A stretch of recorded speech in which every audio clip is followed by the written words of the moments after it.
Et aujourd'hui, l'IA, ça reste un gros point d'interrogation pour moi parce que on a deux types d'IA, si je sursimplifie. On a l'IA générique, qu'on appelle depuis des années un algorithme. Et ça, finalement, ça existe déjà partout. Et pas de doute que ça va être de plus en plus performant. Mais en fait, dans l'optimisation, que ça soit sur de l'UX, sur la segmentation, sur la capacité à targeter dans l'instant la bonne personne au bon moment et ainsi de suite, ça va être mieux, mais ça va pas être révolutionnaire parce qu'en fait, ça existe déjà depuis très longtemps. Et après, il y a l'IA générative. Je suis un peu obsédé par ce sujet actuellement. J'arrête pas de demander à mon équipe, dis moi je fais des tests avec ça. Il y a peu de ces tests qui me permettent d'arriver vraiment à un cas d'usage très clair pour mon boulot.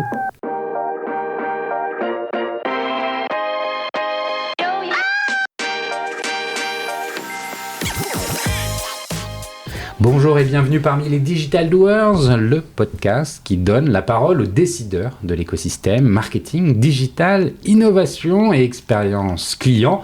Depuis 2020, avec mon partenaire, l'événement One-to-One Expérience Client qui se tient en octobre à Biarritz, nous tâchons de vous faire partager les visions et les retours d'expérience des leaders de notre secteur.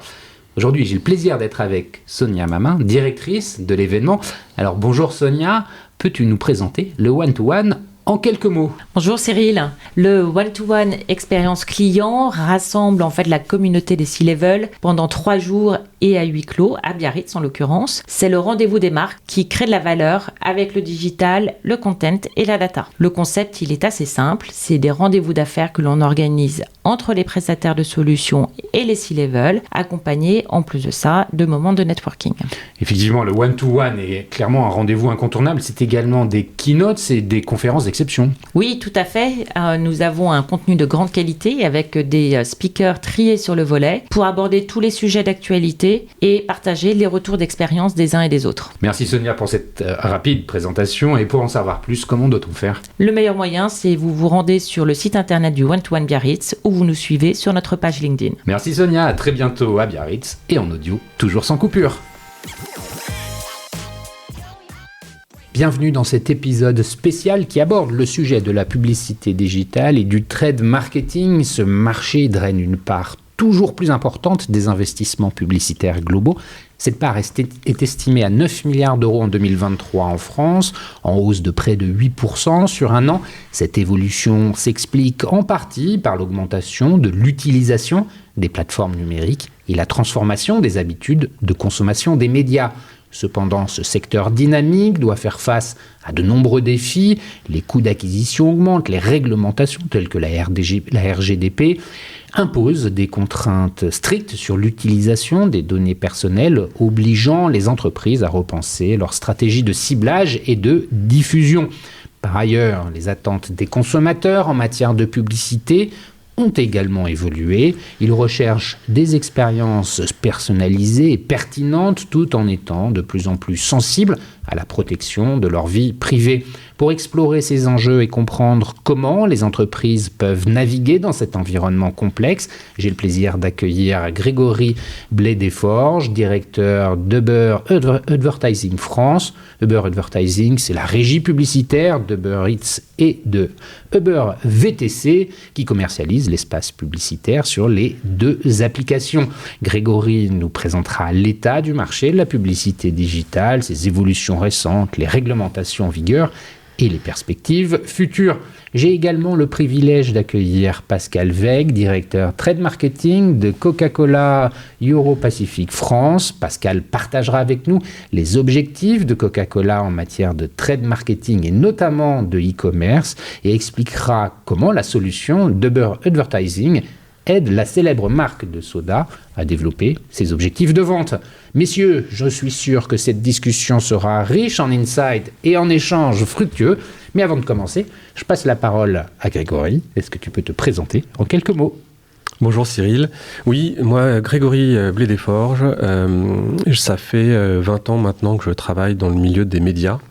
D'abord pendant une petite dizaine d'années dans ce qu'on appelle aujourd'hui les médias traditionnels, donc notamment quelques années chez TF1 Publicité, et puis un peu de print, un peu de radio, et puis ça fait 12 ans maintenant que j'ai basculé du côté digital. D'abord chez YouTube, puis chez Google où j'étais en charge des e-commerçants. Donc pensez Amazon, Cdiscount et tous les concurrents, avec donc déjà une très forte dimension performance. Et puis ensuite, je me suis... un rôle commercial. Un rôle commercial, tout à fait. Et puis ensuite, je me suis un petit peu spécialisé dans le lancement de régie. D'abord chez Pinterest. C'était en 2019, donc vraiment au tout démarrage de la régie. J'ai basculé quelques années plus tard chez TikTok, non pas sur la première vague, plutôt la deuxième. Ils avaient déjà beaucoup recruté, il y avait besoin de structurer un petit peu l'organisation. Et puis voilà, il y a 1 an et demi, Uber m'a contacté pour lancer la régie. Et c'est ce que je vais vous expliquer aujourd'hui. Et ça veut dire que tu as quand même pas mal de parcours dans les boîtes américaines, parce qu'en dehors de TikTok, quand tu es passé sur le digital, tu as fait les grosses organisations américaines. Tout à fait. T'en retires quoi ? J'en retire beaucoup de positifs, surtout. Quand je suis parti de chez TF1 et que je suis arrivé chez Google, il y a eu vraiment, ça a été un profond chamboulement pour moi. D'une part, c'était travailler 100% du temps en anglais. J'avais le sentiment à l'époque que mon anglais était pas trop mauvais. J'ai vite déchanté et j'ai eu très mal à la tête pendant les 3 premiers mois tous les soirs. Il y avait ça, il y a une façon de travailler très différente, beaucoup plus dynamique, avec une hiérarchie beaucoup plus plate, où en fait on a la capacité d'aller vite, d'agir vite et d'avoir la responsabilité de son propre périmètre. Et puis c'est une évidence pour tout le monde aujourd'hui, mais il y a 12 ans, quand je suis arrivé, en fait c'était déjà télétravail, micro et caméra sur tous les ordinateurs, cette capacité à travailler comme ça, avec Gmail aussi, avec du Drive, tout en dématérialisé, un peu le cloud. Voilà, c'était un gros et profond changement. Et voilà, ça fait 12 ans maintenant que je travaille comme ça et j'aurais du mal à revenir en arrière. Il y a donc en fait un lien logique ou une culture commune entre toutes ces entreprises, le YouTube Google d'un côté, Pinterest, Uber aujourd'hui. Tu retrouves ces cultures. Dans la façon de travailler, oui. Ouais. Après, on peut avoir des cultures spécifiques Bien à l'intérieur de l'entreprise et puis des positionnements qui ne sont pas tout à fait les mêmes, mais sur cette façon de travailler, cette culture-là du travail, oui, c'est très très similaire. Bon, merci Grégory pour cette présentation rapide. Je me tourne vers toi, Pascal, autre entreprise américaine. Est-ce que tu peux nous raconter un peu ton parcours pro, ce que tu as fait ? Bien sûr, bonjour Cyril. Donc moi, ça fait 20 ans que je travaille pareil dans le digital, le CRM, la data. Je pense qu'on a eu plein de buzzwords qu'on a utilisés dans les dernières années. J'ai plusieurs secteurs également. J'ai commencé moi dans les télécoms.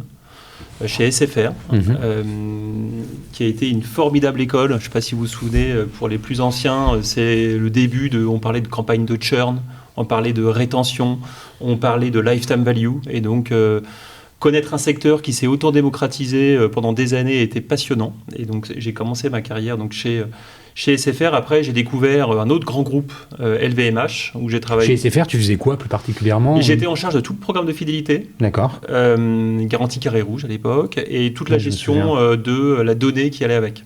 Voilà. Okay. Et après, je suis intervenu sur des problématiques de marque et de brand equity. Ok. Donc assez large. Un très bel annonceur, je suis resté 7 ans. 7 ans. Voilà, après j'ai bougé dans un autre petit groupe, après SFR, je me suis dit je vais faire plus petit, je vais aller chez LVMH, donc où j'ai travaillé pour Moët Hennessy Monde et pour Sephora Europe. Là j'ai découvert le business.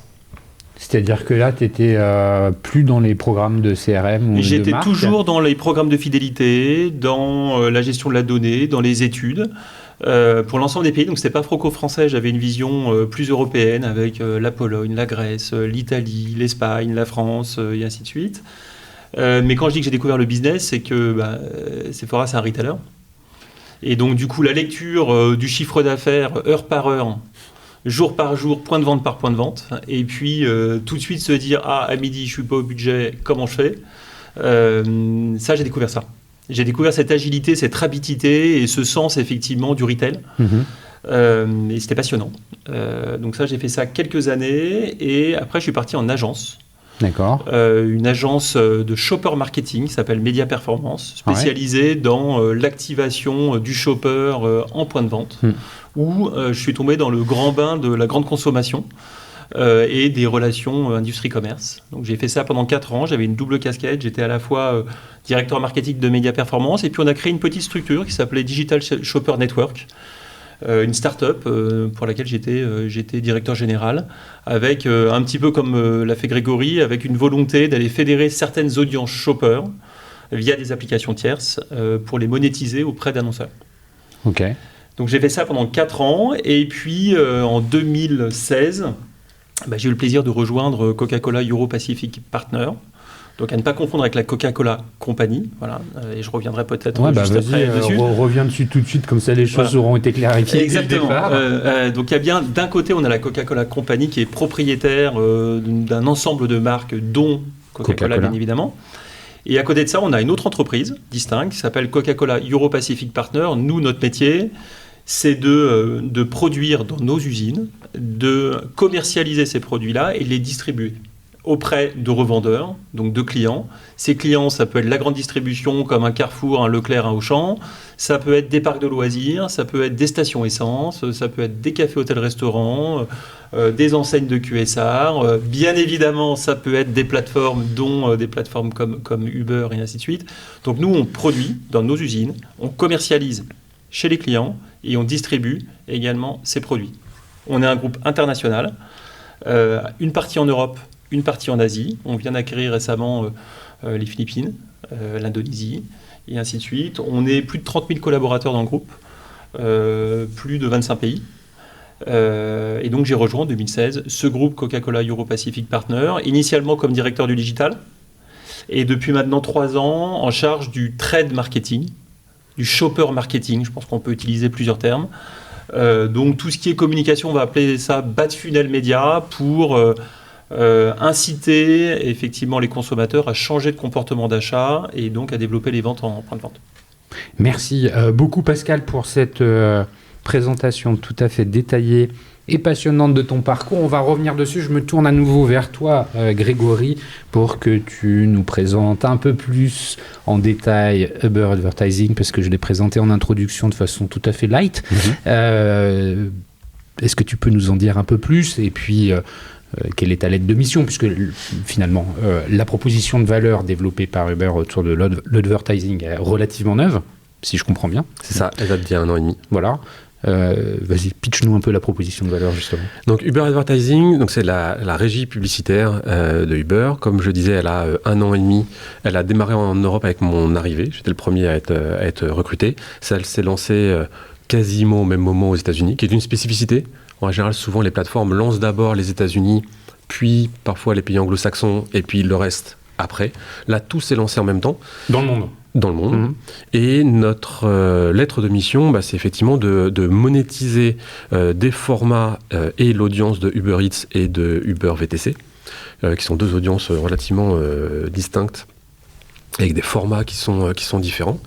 Et aujourd'hui, on a, on va dire, 3 propositions de valeur distinctes qui vont se retrouver dans la façon dont mes équipes sont structurées, donc autour de 3 pôles. Il y a un pôle qui va gérer les restaurants, qui est donc l'usage initial de Uber Eats. Donc, gérer les restaurants, ça veut dire convaincre les restaurants de communiquer sur l'app ? C'est exactement ça. Ouais.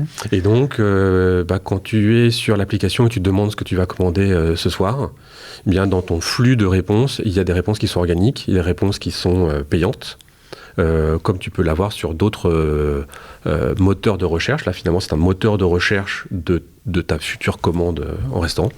Donc, on va avoir ce type de produits. Puis des produits ça s'apparente à du retail média ou pas, ça ? C'est pour moi 100% du retail média. Donc, c'est pour augmenter ta visibilité. Pascal, tu vois, je le place on l'a dit, on a attendu 5 minutes avant de le dire. Voilà, donc là, ça va permettre d'augmenter la visibilité d'un restaurant donné dans l'application et de le faire remonter dans les résultats.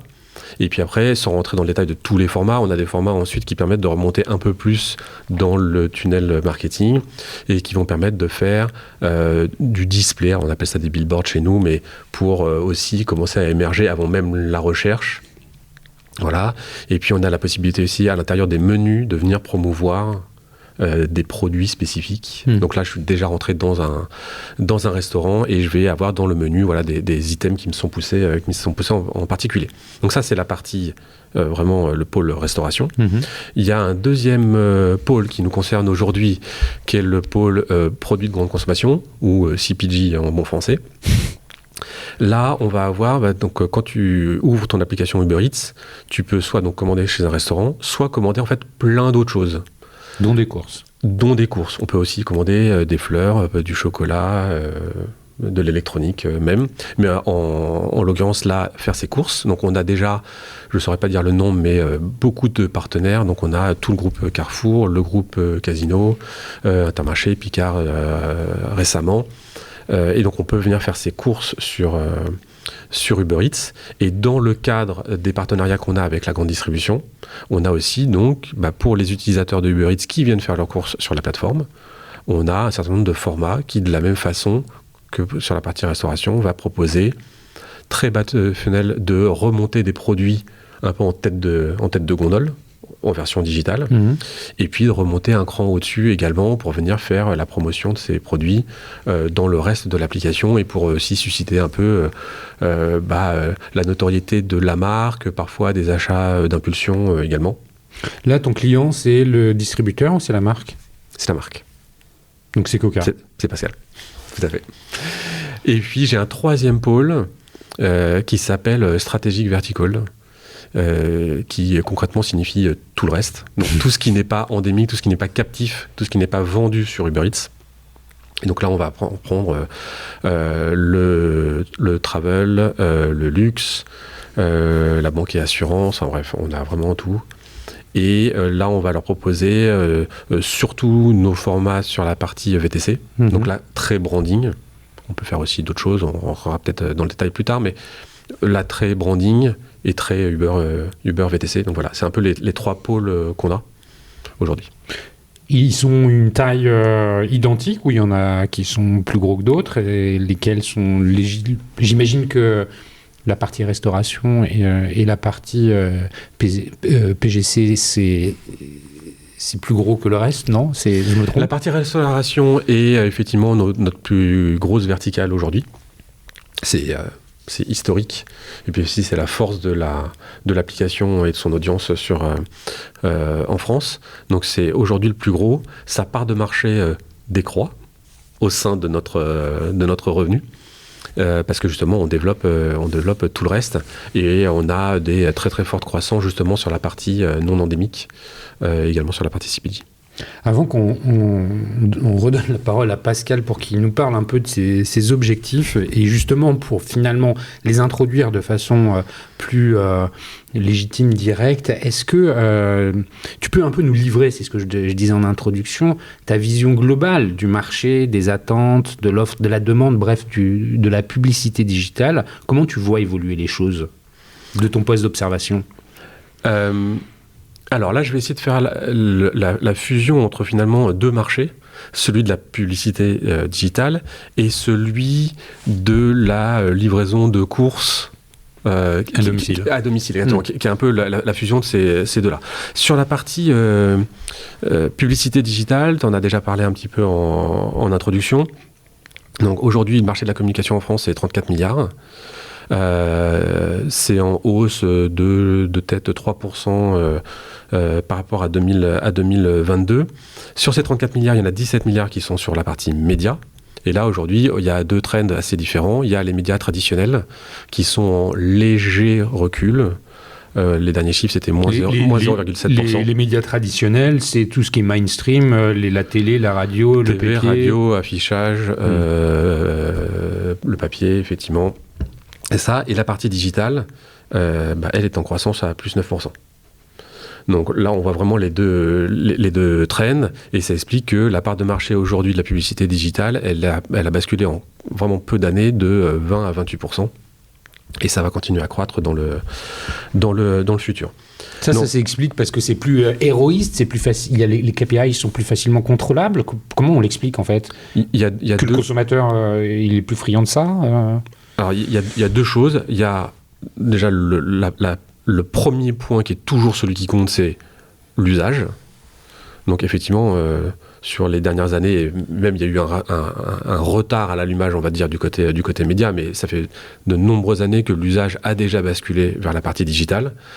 Donc effectivement, les médias, le but d'un média, c'est d'aller toucher une audience. Donc il faut forcément aller où l'audience se trouve. Donc oui, l'usage a précédé l'arrivée de la partie média, mais en fait, encore une fois, ce n'est qu'un rattrapage. Ça, c'est le premier point.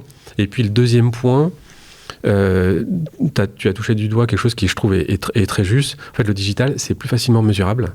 Ça rassure. Il n'y a pas de doute. Je crois me souvenir, c'était le fondateur d'Ogilvy, si je ne dis pas de bêtises, ça sera contrôlé a posteriori, qui, dans les années probablement 50, disait la moitié de mes investissements publicitaires sont perdus. Le problème, c'est que je ne sais pas quelle moitié. Donc, à l'époque, la publicité, c'était vraiment, on y va, on fait de la... C'était de la créa, et puis on ne sait pas vraiment ce que ça fait, mais on se dit que ça doit faire quelque chose. Bon, on est très très loin de ça maintenant, donc à un point d'ailleurs qui, je pense, est trop mesuré aujourd'hui. Enfin, c'est jamais trop mesuré, mais où les décisions sont trop faites à l'aune des résultats attendus. Oui, et puis surtout, à la fin d'un slide où il y a 30 colonnes, 30 lignes, une évolution d'un point, et d'un seul coup, on prend des décisions sans revenir à la base sur qui est mon client, quel est son parcours d'achat, et ainsi de suite. Bref, c'est une discussion séparée. Mais oui, c'est ça qui explique, c'est pour moi les deux points, l'usage et puis la facilité aujourd'hui de mesure. Il n'y a pas de doute. Donc ça, c'est sur la partie média. Et après, quand on bascule sur le côté course, et notamment course pour les produits de grande consommation, là, ce qu'on va avoir aujourd'hui, c'est que l'e-commerce en France, de tête, ça doit être 130 milliards. 150 milliards. Oui, 150 milliards. Si on regarde le point de les produits de grande consommation là-dedans, on est à peu près à 10%, un petit peu moins, donc on est à 13 milliards. Et là-dedans, c'est les poupées russes, on descend à 1,3 milliard qui sont en livraison à domicile. Et aujourd'hui, ça, c'est un marché qui est en croissance. Qui est en forte croissance. Au niveau global, c'était plus 11% en France. Je ne sais pas si on parle de marché ou d'usage d'ailleurs, mais c'est en croissance. Alors, entre professionnels, on va se dire de marché. Pour les utilisateurs, effectivement, c'est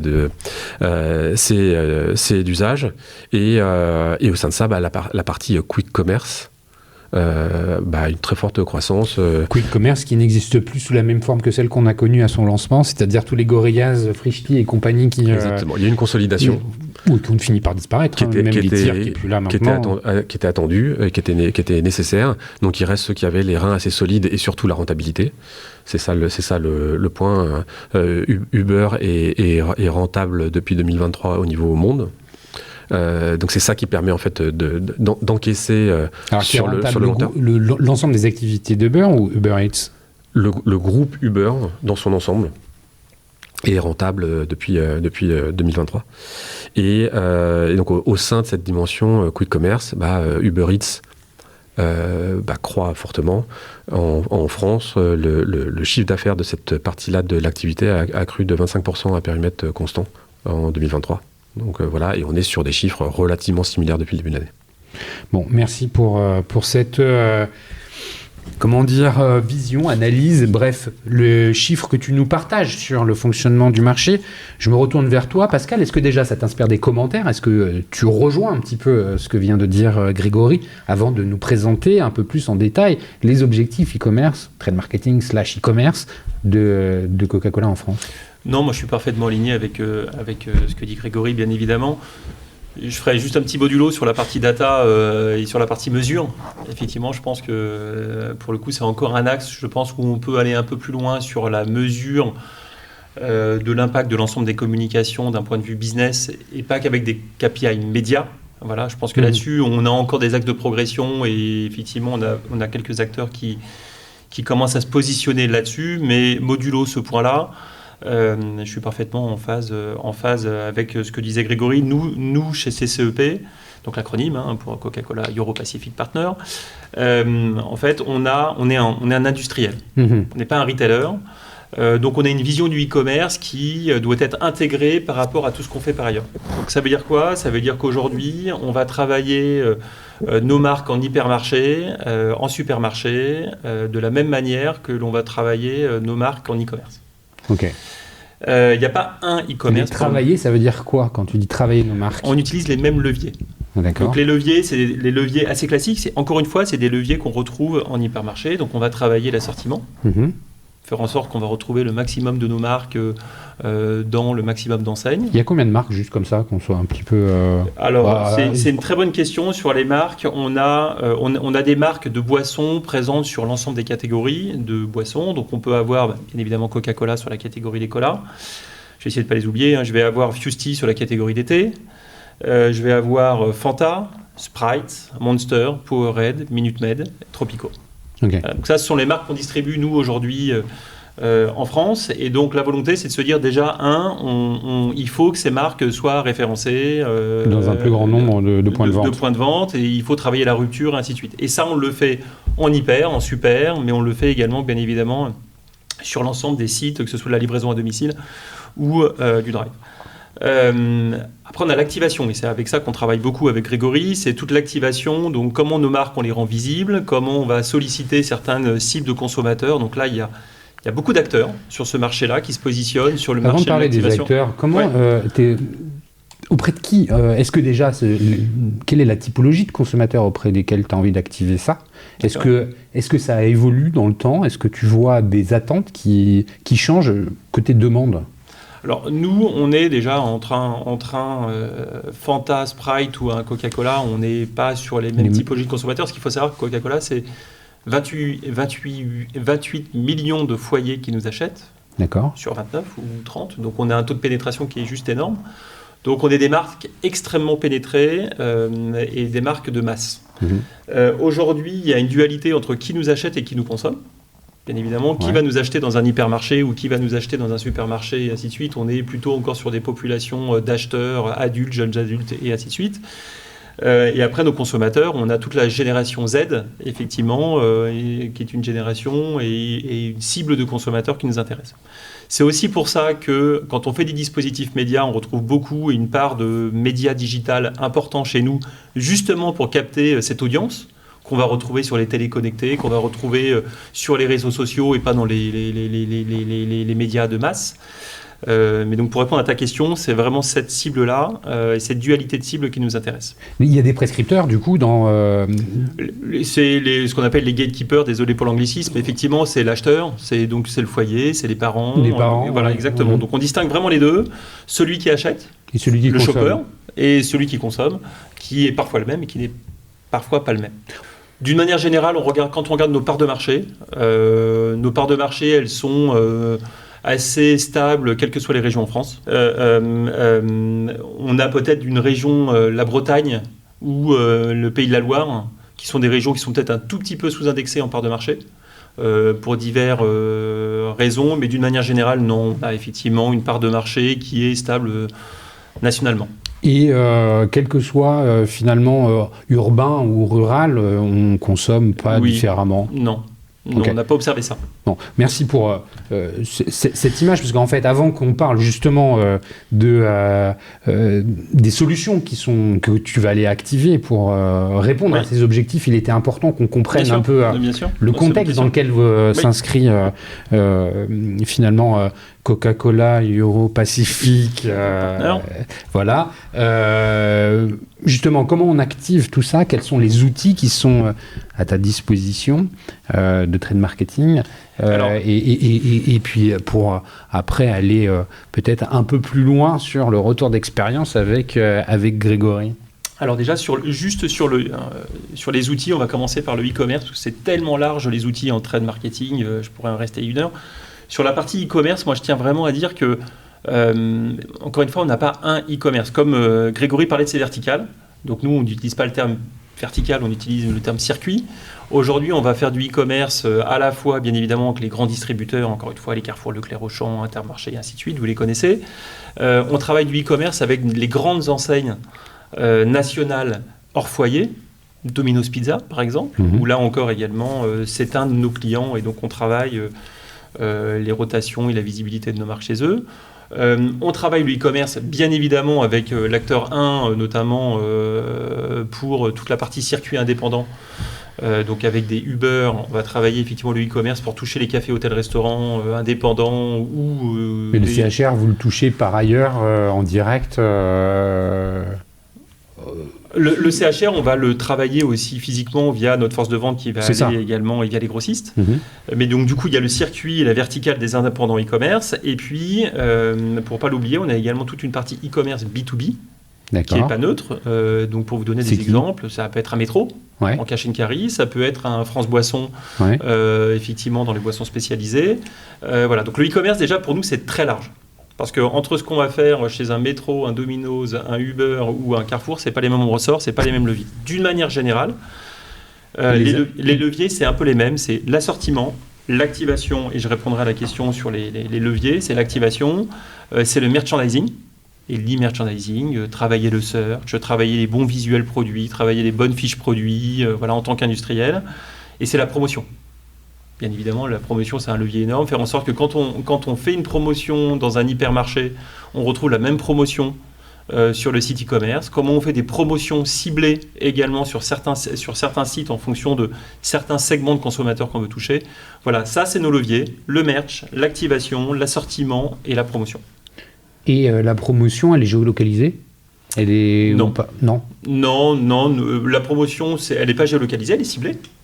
Donc on peut avoir de la promotion de masse, donc voilà, donc ça c'est normal, voilà, c'est de la promotion catalogue, prospectus qu'on retrouve partout en alimentaire, et après on a de la promotion ciblée en fonction d'un comportement d'achat, j'ai acheté ce produit mais j'ai pas acheté celui-là, je suis affinitaire à ce circuit-là ou je suis pas affinitaire, donc c'est là où on parle de retail média, puisque pour nous permettre d'avoir des promotions efficaces qui développent de la valeur, qui ne cannibalisent pas notre business, on passe effectivement par nos clients, les retailers, pour cibler nos promotions sur la base de leurs données.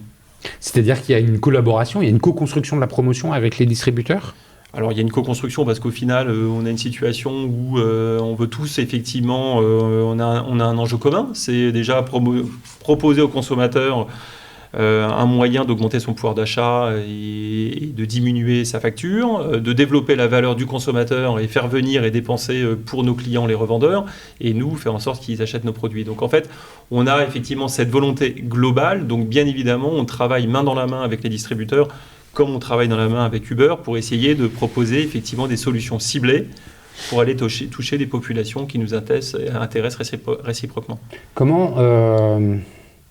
Alors, effectivement, moi je pense au soda, Coca-Cola, c'est un portefeuille d'une petite dizaine de marques, donc il faut aussi rajouter toutes les autres que tu as citées précédemment.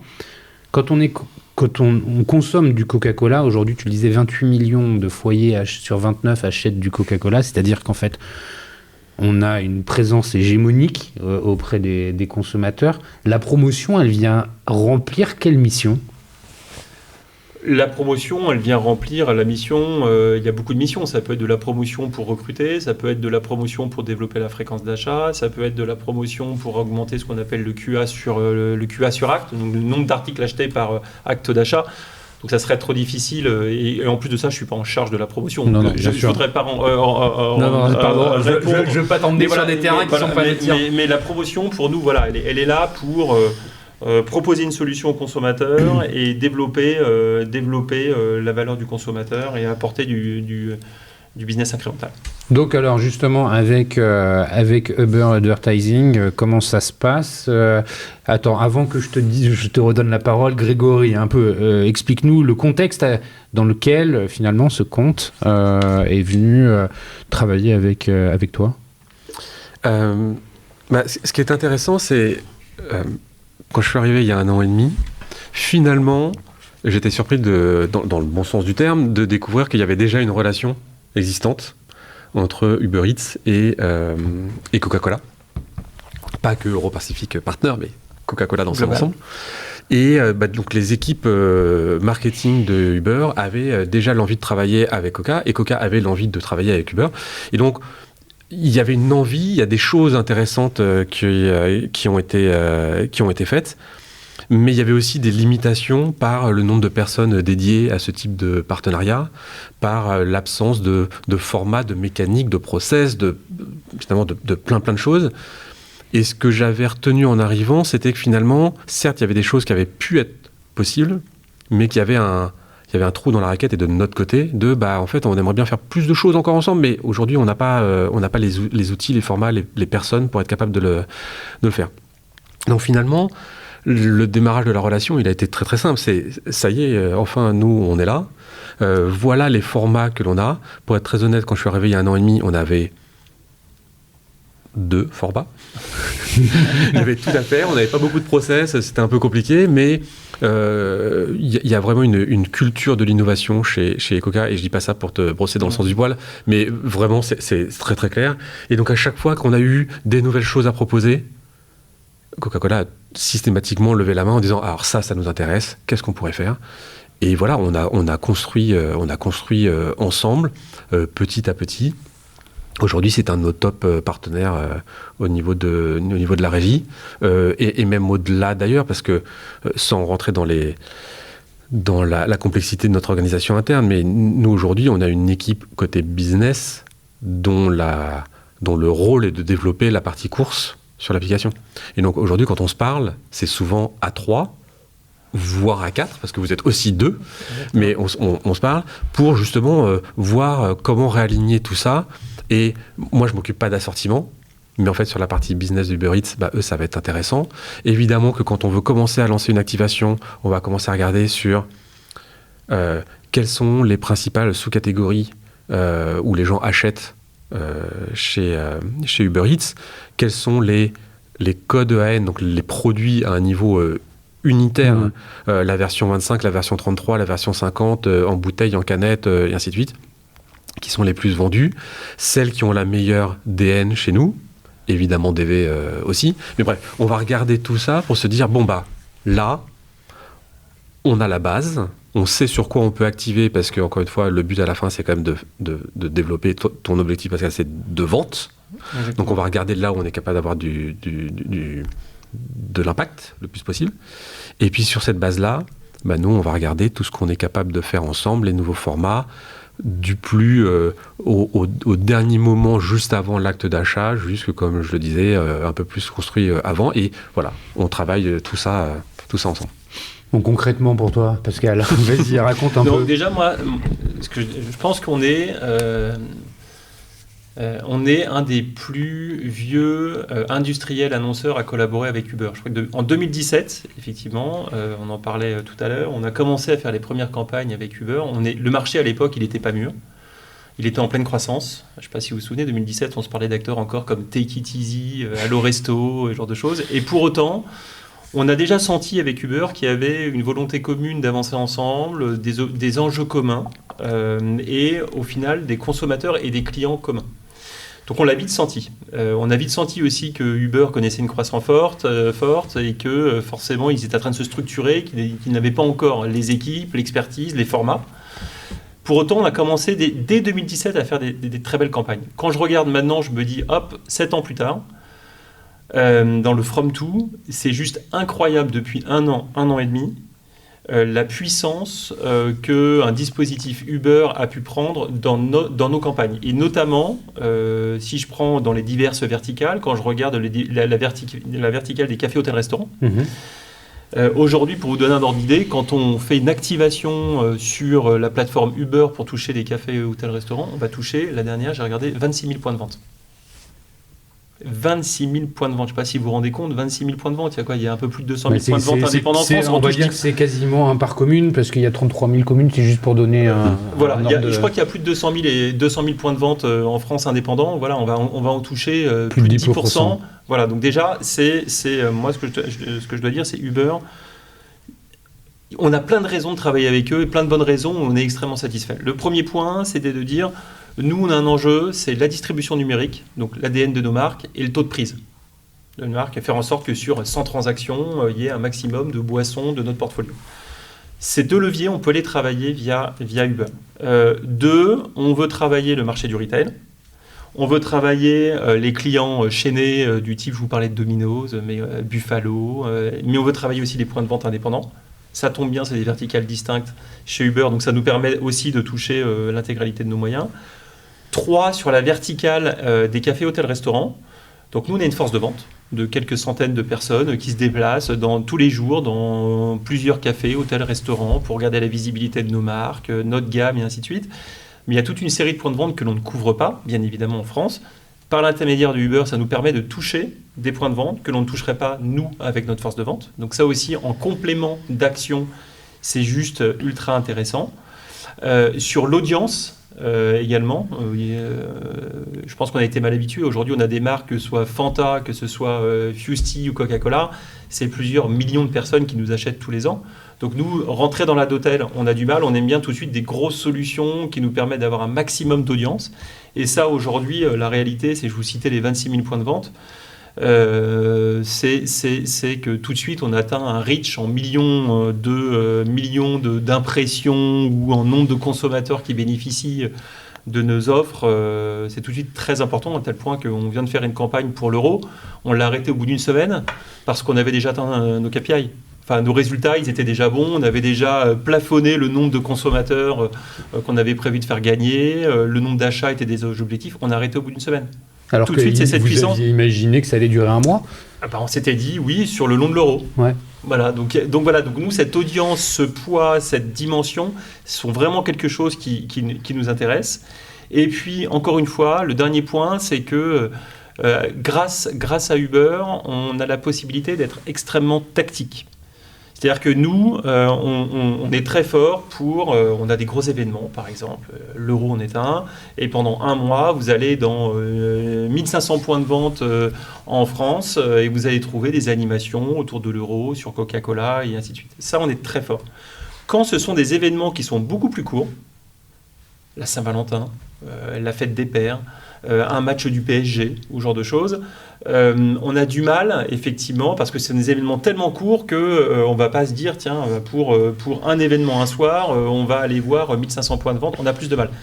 Via, effectivement, Uber, on a cette possibilité de se dire, tiens, ce soir, on sait qu'il va y avoir un match de foot qui va faire 10 millions de téléspectateurs, on sait qu'on va avoir une augmentation dans les occasions de consommation. Nous, il est important pour nous aussi de pousser une occasion repas. Et donc, on sait très bien qu'on va avoir une augmentation de boissons ce soir-là.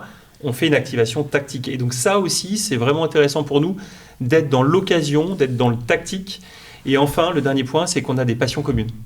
Avec Uber, quand je dis effectivement qu'on a des passions communes, quand je regarde, Uber, si je ne me trompe pas, est partenaire de la Ligue 1, est partenaire de l'équipe de France de foot. Coca-Cola, on est partenaire historique de l'équipe de France de foot, et on est partenaire de principalement presque toute l'intégralité des clubs de Ligue 1 en France. Donc, ce sont des passions ou des stratégies communes ? Je pense que c'est les deux. Je pense que il y a des stratégies, j'imagine, parce que c'est lié à des actes de consommation, il y a des occasions qu'on cherche à préempter, mais c'est aussi parce qu'on a une cible commune derrière à aller toucher à travers ces événements. Donc c'est une passion pour nos consommateurs, c'est une passion personnelle, mais c'est aussi une manière d'aller pousser des occasions spécifiques et d'aller toucher une cible de consommateurs bien spécifique. C'est activable en quelques clics, parce que les événements un peu de dernière minute, est-ce qu'il faut les préparer ou pas ? Tu citais l'exemple d'un match du PSG. L'affiche, elle peut être différente en fonction des résultats des matchs avant. Et puis on se rend compte qu'il y a une super affiche, et donc il va y avoir beaucoup de monde qui va regarder ce match, et donc il faut vite se préparer à ça. La solution de Uber Advertising, elle te permet justement en quelques claquements de doigts, entre guillemets, d'aller vite ou... La réalité, c'est qu'on essaie de le construire quand même sur plusieurs matchs. Ouais. Et Grégory n'hésite pas à compléter, mais je donne un autre exemple que j'ai en tête sur une belle activation qu'on a fait qui a bien fonctionné. C'était le deuxième semestre 2023. On s'est dit, on va prendre 17 matchs. Et on va, de manière très tactique, on va faire des activations sur Uber Eats les soirs des matchs, sur ces 17 matchs. Donc c'était en août 2023, en septembre et en octobre 2023, avec à chaque fois des mécaniques un peu différentes. Il y a eu de la promotion, il y a eu des jeux concours et ainsi de suite, mais vraiment avec ce focus, ce soir, ces matchs. Et là encore, donc c'est pas sur un match, parce qu'encore une fois, on veut la plus large audience, et tout de suite, on veut les accompagner dans leur passion. Donc c'est comme ça qu'on le construit plutôt. C'est se dire, c'est tactique, c'est un soir, mais c'est pas un soir, c'est juste 17 soirs. Ok. Voilà. Merci pour la précision. Qu'est-ce que ça t'inspire tout ça là ? Ça m'inspire que j'avais moi-même noté quelques petites choses qu'on avait faites ensemble. Je constate que On n'en a pas eu d'identique. Donc, preuve à quel point on a fait beaucoup de choses ensemble. C'est quand même vraiment chouette. Et juste pour répondre sur la capacité à agir vite ou pas, en fait, justement, parce qu'on est dans une relation qui, je pense, est une relation de confiance, mais deux, surtout, est une relation qui s'est construite par le travail et dans la durée. Effectivement, la première fois qu'on a dû organiser quelque chose, ce que je disais de la vérification des codes EAN, est-ce que le flux catalogue est correct ? Est-ce qu'il y a les bonnes photos ? Est-ce qu'il y a le bon titre ? Enfin bref, il y a plein de choses qui ne sont pas ce qu'on met en avant le plus souvent parce que ce n'est pas le truc le plus sexy, mais néanmoins qui mérite d'être fait. Tant que ça n'a pas été fait, l'activation de et ce soir finalement on fait quelque chose, elle n'existe pas, ou si elle existe avec des mauvais résultats parce qu'il n'y a pas toutes les bases pour être capable de le faire correctement. Mais le fait qu'on ait construit ça au fur et à mesure, le fait qu'on ait pu tester plein de choses avec des formats différents, avec la promo ou sans la promo, et puis quelle typologie de promo, et puis on a fait le match, on a fait le match de l'équipe de France, on a fait le match du PSG, et puis on le fait que sur le temps du match, est-ce qu'on le fait en amont, enfin bref, on a déjà fait beaucoup de choses.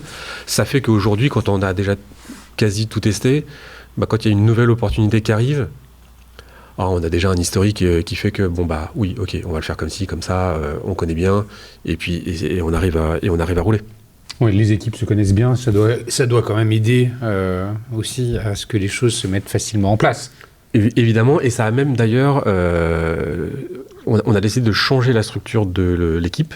Moi, au sein de mon équipe, CPG, produits de grande consommation, on a séparé l'équipe en deux, avec une partie de l'équipe qui ne gère que nos grands comptes, en premier lieu Coca, avec pour avoir des personnes qui sont dédiées à comment on améliore globalement notre relation. C'est aussi souvent des très grosses structures, donc il y a aussi un mapping très important. Et puis donc, encore une fois, on ne va pas rentrer dans le détail, mais entre ce Coca-Cola Company et CCEP, en fait, il faut que tout le monde soit au courant et qu'est-ce qui se passe et comment on le fait. Il y a des questions de budget, il y a des questions de type de format qui sont chez l'un, chez l'autre, ainsi de suite. Donc, on a besoin de nous d'être capable de coordonner tout ça, et on ne gère pas un grand compte comme on gère un compte qui fait une activation par trimestre, comme ça. Et donc, on a séparé, donc on a une partie grand compte. Pour vous donner une idée, ce qu'on appelle grand compte aujourd'hui, c'est un top 5. C'est seulement 5 comptes. Et puis une autre partie de l'équipe qui est finalement sur tout le reste, que ça soit sur vraiment de l'acquisition, donc aller chercher des nouveaux partenaires pour nous, ou que ça soit les partenaires, on va dire, de taille intermédiaire chez nous, qui font quand même des choses régulières, mais pas autant que... Parce que un petit client, pour toi, c'est quelqu'un, comment on le définit versus les grands comptes comme Coca ? Alors, je vais revenir sur une dimension purement business. Moi, je suis une régie, donc c'est le revenu publicitaire qui compte chez moi. Et aujourd'hui, nos grands comptes font... je ne peux pas donner le chiffre exact, mais font plus de la moitié du revenu sur cette partie CPG. Et donc, c'est normal qu'on mette les ressources en face pour être capable de les accompagner de la bonne façon. Ça peut paraître légitime. Comment tu vois la suite du business se développer, du marché se développer ? Est-ce qu'il y a des tendances ? On parlait de plateforme finalement. Uber, c'est une plateforme. Mm-hmm. De façon globale, comment tu vois l'avenir ? Est-ce que tu arrives à le lire ? Est-ce que finalement il va y avoir de nouvelles innovations en termes d'expérience qui vont venir être proposées à des annonceurs comme Coca ? C'est quoi, si tu dois te projeter un peu en avant, qu'est-ce que tu pourrais nous raconter ? Pour être honnête, je trouve l'avenir plutôt peu lisible. Il y a beaucoup de gros sujets de fond dont tout le monde parle, dont peu sont experts, et sur lesquels la visibilité, elle est finalement pas si claire que ça. Donc, tu as parlé de RGPD au démarrage. Le RGPD, je pense qu'il est plutôt bien intégré maintenant, mais quand on regarde tout ce qui en découle désormais, donc e-privacy, privacy sandbox, les cookies tiers et ainsi de suite, déjà ça fait je sais plus combien de temps, mais au moins 2 ans ou 3 ans que c'est décalé. Donc voilà, la data propriétaire, la data tierce, tout ça, ça reste un sujet Ça, c'est un premier point. Donc, c'est pour dire que c'est pas encore si clair que ça. Ouais. Il y a une émergence forte, déjà depuis de nombreuses années, mais de la programmatique. Mhm.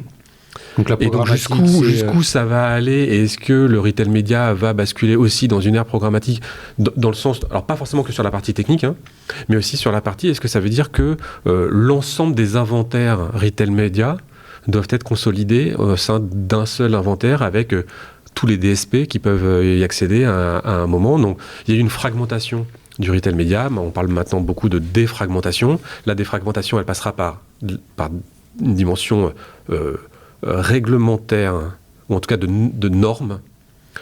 On décide qu'on se met tous avec les mêmes tailles de format, la même façon de traquer, la même définition de la mesure, et ainsi de suite. Donc ça, c'est de la norme, plus la technique qui permettra d'y accéder de manière directe. Mais ça, pareil, c'est encore pour l'instant un grand point d'interrogation. Donc en fait, on ne sait pas. Donc moi, je discute avec tous mes petits copains. Mais aujourd'hui, on se regarde tous en disant, bah oui, mais comment on va y aller? Donc là-dessus, c'est encore un point qui est pas forcément très très clair.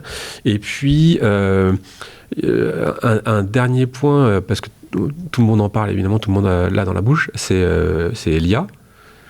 Et aujourd'hui, l'IA, pareil, ça reste un gros point d'interrogation pour moi, parce que on a deux types d'IA, si je sursimplifie. On a l'IA générique, qu'on appelle depuis des années un algorithme, et ça, finalement, ça existe déjà partout. Mm-hmm. Et donc, pas de doute que ça va être de plus en plus performant, mais en fait, dans l'optimisation, que ça soit sur de l'UX, sur la segmentation, sur la capacité à targeter dans l'instant la bonne personne au bon moment, et ainsi de suite, ça va être mieux, mais ça va pas être révolutionnaire, parce qu'en fait, ça existe déjà depuis très longtemps. Et après, il y a l'IA générative, et je suis un peu obsédé par ce sujet actuellement. J'arrête pas de demander, à mon équipe, je dis, moi, je fais des tests avec ça, j'arrête pas, mais il y a peu de ces tests qui me permettent d'arriver vraiment à un cas d'usage très clair pour mon boulot, où je suis là ça fonctionne, et ça fonctionne déjà, et c'est renversant. J'ai quelques petites choses, mais pas... à titre personnel, j'ai fait tous mes pronos de l'euro avec ChatGPT, en lui demandant en plus de rajouter une dimension de surprise, et ainsi de suite, de noter la surprise de 1 à 5, c'est une grosse surprise, c'est pas une grosse surprise, pourquoi? Le résultat était bluffant, et sur mon petit prono, j'ai fait ça. Bon, c'est quoi les pronostics pour... Je suis dans les 10 derniers pourcents, donc c'est pas une grande réussite sur la partie prono. Mais en tout cas, sur la capacité à sortir exactement ce que j'ai demandé, ça a très bien fonctionné. Pour faire des très beaux decks, quand on part chez des annonceurs, en générant une image, mais une personne dans un Uber en train de boire un Coca, c'est du petit détail, mais là, c'est des cas d'usage qui sont très clairs. Après, sur le reste, aujourd'hui, je vois pas encore comment, ça va arriver, mais comment on peut sauver à 40 ou 50% de notre temps de travail avec ça, parce que les cas d'usage sont pas encore là. C'est un premier point. Et en revanche, si on tire le trait, en quoi je suis assez convaincu, mais ça prendra, à mon avis, au moins 2 ans ou 3 ans, c'est la personnalisation de masse. Ça veut dire qu'aujourd'hui, quand on travaille ensemble, avec Pascal, on va aller regarder de la segmentation, on va regarder l'audience qu'il y a derrière et comment la toucher. Ça, on va le faire à un niveau humain. C'est-à-dire qu'on va se dire, on va faire 5 segmentations, on va les toucher les 5 comme ça, voici les 5 assets qui ont été créés. Des personas, en fait. En quelque sorte, pas nécessairement persona, parce que ça peut être une segmentation de non-acheteurs 60 derniers jours, ça peut être une segmentation de acheteurs catégorie non-acheteurs de telle marque. Donc c'est pas forcément dans une logique de persona. Donc là, quand tu parles de la personnalisation, c'est-à-dire moi qui suis consommateur d'Uber Eats, ça va avoir... je vais recevoir un message pour moi, par rapport à une habitude de consommation en disant tiens, tu devrais essayer. C'est déjà ce qu'on essaye de faire, mais aujourd'hui on le fait avec une approche on va dire manuelle, L'IA, c'est la capacité après de ne pas le faire pour 5 configurations, mais d'être capable de le faire pour... l'individu. Oui, pour l'individu, pour 28 millions de foyers et le nombre d'individus que ça représente. Et parce que toi, tu es consommateur de Coca Zéro et pas de Coca Light, mais tu as déjà essayé du Coca Cherry une fois, on est capable de te changer l'illustration quand on te le pousse, à quel moment on te le pousse, parce qu'on sait que toi tu commandes le soir, alors qu'il y en a qui commandent le matin, et ainsi de suite, et sans avoir besoin d'avoir une personne qui a réfléchi et qui manuellement a décidé de le faire comme ci ou comme ça, mais qui est capable de dire, pour chaque personne, on l'envoie au bon moment, avec la bonne illustration, la bonne offre, et ainsi de suite. De la vraie masse personnalisation, et ça... je suis pas devin, mais je dis à 2 ou 3 ans, je pense que l'IA générative peut aider à faire ça, et à créer le texte qui va avec, plus l'illustration, enfin voilà, là on aura un vrai changement. Bon, merci Grégory pour ces projections. Pascal, je te renvoie la balle. De ton côté, qu'est-ce que tu vois arriver ? Je ne vais pas être très original, parce que j'aurais dit spontanément les trois mêmes éléments, donc je vais rebondir dessus. Avec mes mots, donc entre l'IA, la personnalisation et le retail média, j'ai le retail média. Le retail média, je pense qu'on en parle beaucoup, je pense qu'on a tous une définition différente. En fonction de la place dans l'écosystème média, je pense qu'on n'a pas tous la même vision déjà. Donc nous, en tout cas, chez Coca-Cola Euro-Pacific Partner, les questions qu'on se pose, c'est bien définir le périmètre du retail média. Parce que le retail média, c'est pas que du e-retail média sur une plateforme e-commerce, c'est aussi du retail média en extension d'audience. Ça peut être également du CRM, ça peut être également du Media in-Store avec l'explosion du digital out of home qu'on peut retrouver également dans des circuits d'hyper ou de supermarchés.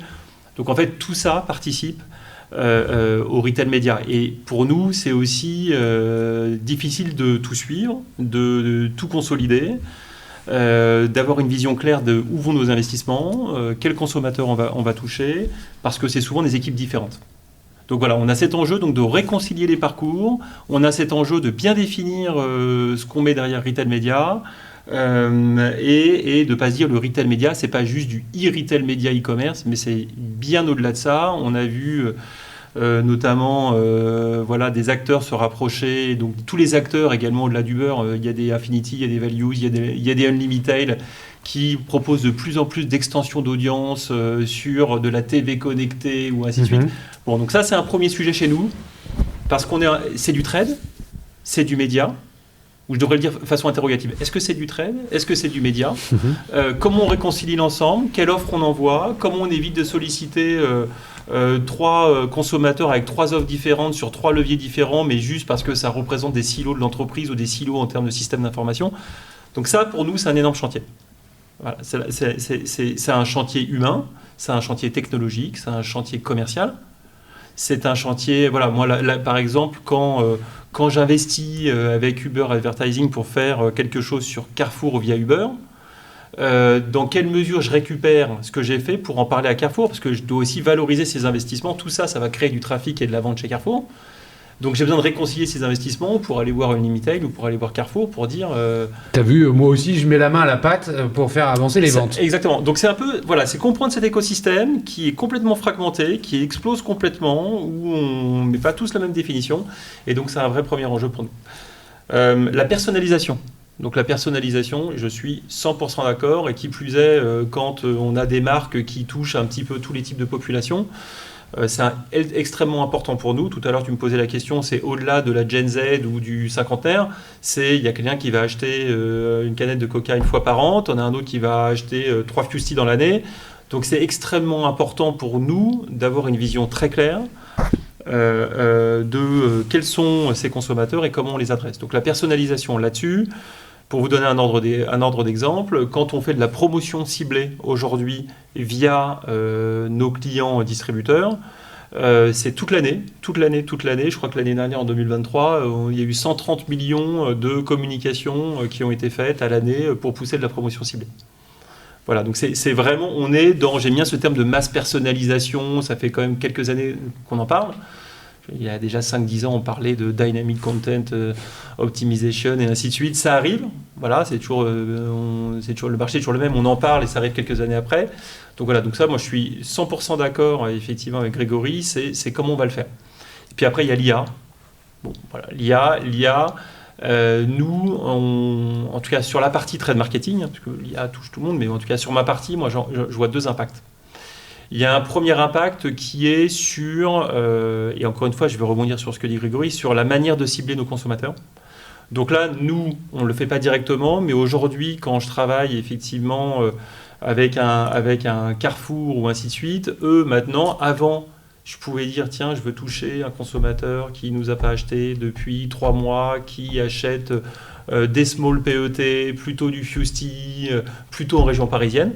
Voilà, et je donnais mes critères de ciblage, ils me disaient, je t'en trouve tant, on va les cibler en médias, en retail média, en CRM. Maintenant, en fait, c'est un algorithme, hein, donc c'est une intelligence artificielle. Donc ça soulève 2 questions. C'est-à-dire que je fais confiance à l'algorithme, je fais confiance en l'intelligence artificielle. J'ai plus la main sur l'EAN, j'ai plus la main sur le segment précis que je veux toucher. C'est l'intelligence artificielle qui travaille. Donc ça, il va falloir que nous ça remet en cause certains de nos schémas également et certains de nos plans. Donc là, il y a un usage très spécifique qui est plutôt dans les mains aujourd'hui d'acteurs comme Uber ou d'acteurs comme Auchan, Leclerc ou Carrefour. Et puis l'autre use case sur l'IA, c'est la création.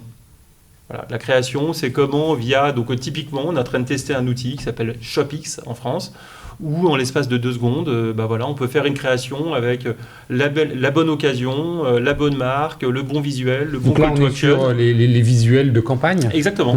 Donc aujourd'hui, on fait beaucoup de communication locale. Nous, aujourd'hui, un commercial sur le terrain, par exemple, en hors foyer, a la possibilité de faire une création pour son point de vente.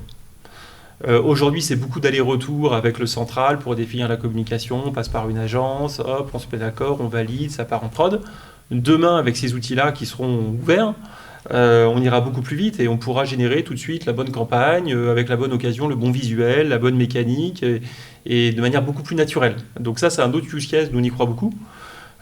Et ça rejoint la personnalisation parce qu'effectivement c'est compliqué d'avoir effectivement un visuel ou une campagne pour l'ensemble des marques et l'ensemble des occasions. Donc ça, c'est le deuxième use case sur lequel on est en train de travailler, c'est l'intelligence artificielle vraiment pour la personnalisation de nos artworks à un niveau beaucoup plus local. Voilà. Donc voilà, donc, personnalisation, retail média, IA. Je suis pas très original, mais effectivement ces 3 enjeux qui arrivent et qui sont arrivés déjà depuis un certain temps. Eh ben, merci Pascal, merci Grégory. Tu vois, Pascal, tout à l'heure, avant qu'on commence à enregistrer, tu me dis, mais attends, est-ce que je vais réussir à parler 3/4 d'heure? Ça fait plus d'1 heure. Tu vois, et Grégory te disait, non mais tu verras, ça va passer très vite. Bon, tu le confirmes? Je le confirme. Très vite. Merci pour ces retours d'expérience. Je pense que vous nous avez partagé beaucoup d'insights, c'était attendu et on y est, qui sont activables dans la tête des auditeurs. On les comprend, on peut s'y référer. Et ça, je crois que c'était la partie importante, de rendre un peu concret tout ça. Et vous avez très bien réussi. Donc, merci à vous.